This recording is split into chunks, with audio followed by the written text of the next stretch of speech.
Desde os primórdios da memória escrita, o nome de Salomão atravessa os séculos, como um sopro de sabedoria sobre o deserto humano. Não se trata apenas do rei glorioso de Jerusalém descrito nos livros de Reis, mas de uma figura que ecoa em tradições judaicas, árabes, etíopes e babilônicas. Um juiz cuja visão parecia ultrapassar a matéria e tocar a verdade invisível que repousa debaixo das palavras. Suas histórias oficiais e suas lendas formam uma tapeçaria onde justiça, mistério e lucidez se entrelaçam. Cada caso, canônico ou folclórico, parece ter sido moldado não para punir homens, mas para revelar o que eles realmente são. E é por isso que até hoje sua figura permanece como um farol que ilumina o enigma moral da humanidade. A história mais conhecida está registrada no primeiro livro de Reis, capítulo 3. Duas mulheres se apresentaram diante do trono trazendo um único bebê. Cada uma afirmava ser a verdadeira mãe. Não havia testemunhas, não havia provas, não havia rastros da verdade. Salomão então pediu uma espada e ordenou que a criança fosse dividida ao meio. Não era crueldade, mas método.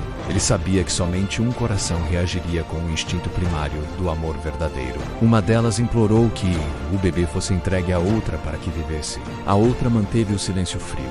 Diante disso, Salomão declarou a verdadeira maternidade. A espada nunca tocou a criança. O que foi cortado não foi o corpo, mas o véu da mentira. No próprio texto bíblico lê-se que Israel se maravilhou porque viram que a sabedoria de Deus estava nele para fazer justiça. O caso revela seu princípio mais fundamental. A justiça nasce quando o juiz cria as condições para a verdade não ter onde se esconder. Outra história, desta vez preservada no Alcorão Sorata al-Anbiya, versículos 78 e 79, mostra Salomão ainda jovem ao lado de seu pai, o rei Davi. Um rebanho havia invadido um campo durante a noite e destruído toda a colheita de um agricultor. Davi julgou que o dono do rebanho deveria entregar os animais como indenização definitiva. Mas Salomão pediu a palavra. O jovem príncipe sugeriu que os animais fossem entregues apenas temporariamente, até que o campo recuperasse sua fertilidade. Assim, o agricultor não morreria de fome e o proprietário não perderia seu rebanho para sempre. Quando a terra voltasse a frutificar, cada qual recuperaria o que sempre fora seu. O Alcorão afirma que Deus fez Salomão compreender melhor a sentença, e ainda assim, louva Davi, mostrando que a justiça divina não destrói, mas equilibra. Salomão enxergou que a punição proporcional é aquela que restaura, não aquela que mutila. Outra tradição famosa, embora não bíblica, fala de dois irmãos disputando um terreno herdado. Não havia como provar o limite exato da terra, nem se o pai desejara dividir igualmente. Salomão então não decretou, mas propôs que um dividisse o terreno e o outro escolhesse primeiro. Esse método, chamado divide antius, é encontrado em antigas tradições judaicas e aparece em coletâneas de sabedoria medieval. A lógica é simples e perfeita. O que divide será justo para não perder. O que escolhe agirá com equilíbrio para não prejudicar. Salomão não julgou a posse da terra, julgou o coração dos herdeiros e fez com que a justiça emergisse da própria ação deles. Entre as lendas mais estranhas preservadas em coleções como Legends of the Jews, compilada por Louis Ginsburg a partir de midrashim medievais, está a do homem de duas cabeças. Ao morrer o pai, ele exigiu herança dupla, afirmando ser duas pessoas em um só corpo. Os parentes protestaram, a aparência confundia. A lei não previa tal fenômeno e as palavras não esclareciam nada. Salomão mandou trazer água quente e ordenou que fosse derramada apenas sobre uma das cabeças. No mesmo instante, ambas gritaram de dor ao mesmo tempo. Então ele disse: se ambas sofrem juntas, são uma só alma. Com isso, atribuiu apenas uma parte da herança. Mais do que resolver uma disputa, ele ensinou que identidade não é o que se vê, mas o que se sente na unidade interior do ser. Agora entram as histórias menos conhecidas, preservadas em midrashim menores e folclore oral, que revelam outro lado desse juiz singular.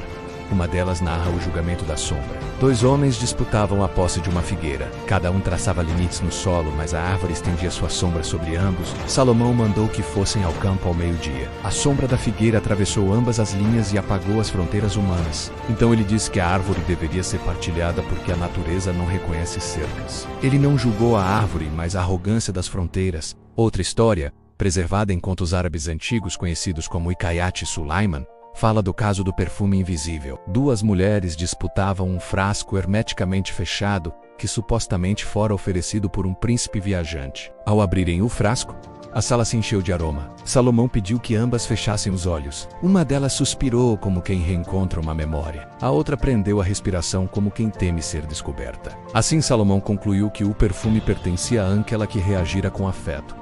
pois a verdade reconhece o que lhe pertence enquanto a mentira teme o toque da lembrança. Outra tradição encontrada em Beit HaMidrash, compilação de Jelinek que reúne antigos relatos rabínicos, narra a história do menino e as 3 pedras. Um garoto encontrou 3 gemas no jardim real e 3 mercadores apareceram reclamando a posse. Para descobrir a verdade, Salomão colocou cada pedra num vaso de barro e ordenou que esperassem 3 dias. Ao abrirem os vasos, 2 encontraram apenas pedra fria. O terceiro encontrou pequenos brotos verdes ao redor da gema. Salomão explicou que objetos verdadeiros despertam vida e não permanecem estéreis na presença do que lhes pertence. Assim devolveu a pedra ao verdadeiro dono.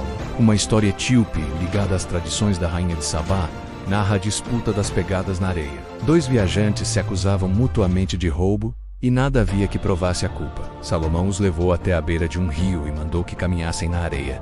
As pegadas de um deles afundavam mais que as do outro. O rei declarou: o culpado é aquele cujo passo pesa mais, pois a mentira pesa no coração, antes de pesar nos pés. O acusado confessou: não foi a areia que acusou, mas o fardo interior que a mentira imprime sobre o corpo. Outra narrativa pouco conhecida é a da mulher que plantava vento, registrada em folclore sefardita. Uma mulher dizia que seu vizinho havia roubado suas sementes de trigo, mas não havia prova nem testemunha. Salomão entregou à mulher um punhado de areia e disse para plantá-la. Irritada, ela respondeu que ninguém poderia colher frutos da areia. O rei então declarou que ninguém pode ser roubado de algo que ainda não havia gerado vida. As sementes perdidas eram apenas possibilidades não realizadas, vento que não se transforma em pão. A justiça nesse caso foi libertar a mulher de sua ilusão de prejuízo. Há ainda a história da voz na porta, encontrada em tradições assírias relacionadas à figura de Salomão. Um padeiro acusava um homem de ter levado pão sem pagar.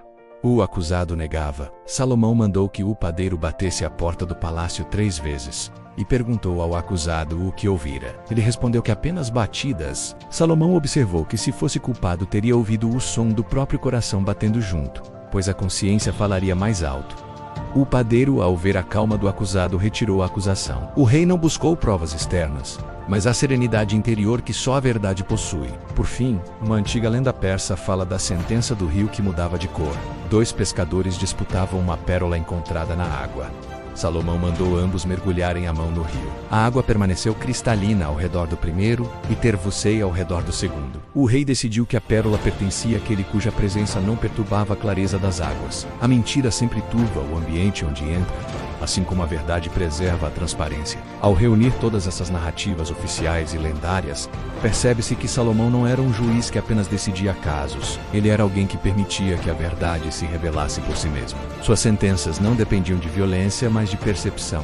Ele não procurava provas, mas padrões invisíveis. Não buscava o fato superficial, mas o coração profundo. Por isso sua justiça atravessou fronteiras e religiões, sendo citada na Bíblia, no Alcorão, nos midrashim judaicos, em folclores árabes e manuscritos dispersos pelos caminhos da Ásia e da África. Para Salomão, a verdade não é uma propriedade que se disputa, mas uma luz que se manifesta quando o juiz sabe perguntar à alma, e não apenas ao corpo. E é por isso que até hoje o mundo repete seu nome como sinônimo do mais alto senso de justiça que o espírito humano pode conceber.